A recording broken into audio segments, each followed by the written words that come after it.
केशव, तुम्हारी बातें मेरी बुद्धि को भ्रम में डाल रही हैं। तुम दो बातें एक साथ कह रहे हो जो परस्पर विरोधी हैं।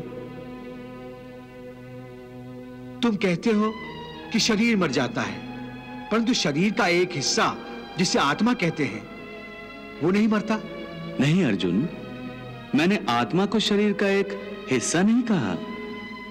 मैंने कहा है कि आत्मा और शरीर दो अलग अलग चीजें हैं। जैसे तुम और तुम्हारा कवच दो अलग चीजें हैं। तुम्हारे कवच के दो टुकड़े हो जाएं तो उसका यह अर्थ नहीं होता कि अर्जुन के दो टुकड़े हो गए।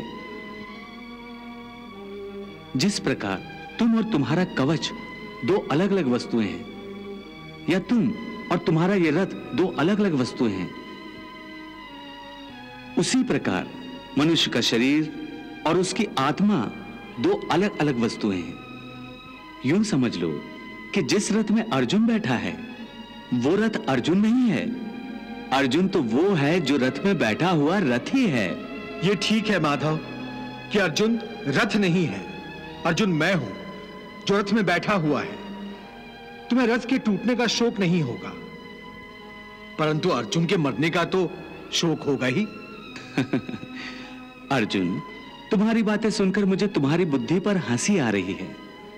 अपनी तरफ से तुम बड़े पंडितों और ज्ञानियों जैसी ऊंची ऊंची बातें कर रहे हो, परंतु तुम्हें यह पता नहीं कि जो सचमुच ज्ञानी होते हैं वो ना उनका शोक करते हैं जो मर गए हैं, और ना उनका शोक करते हैं जो अभी नहीं मरे हैं, क्योंकि वो जानते हैं कि जो मर गया है वो फिर जन्म लेगा, और जो अभी जीवित है वो अवश्य मर जाएगा।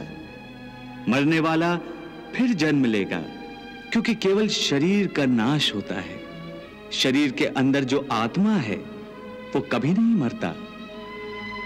हे पार्थ, इस संसार में दो ही वस्तुएं हैं, एक शरीर और दूसरा उस शरीर में रहने वाला शरीरी।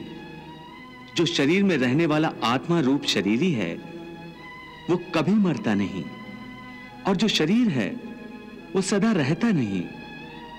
आत्मा एक शरीर छोड़ता है और दूसरा शरीर धारण कर लेता है, बिल्कुल वैसे ही जैसे मनुष्य पुराने कपड़े उतार कर नए कपड़े धारण कर लेता है।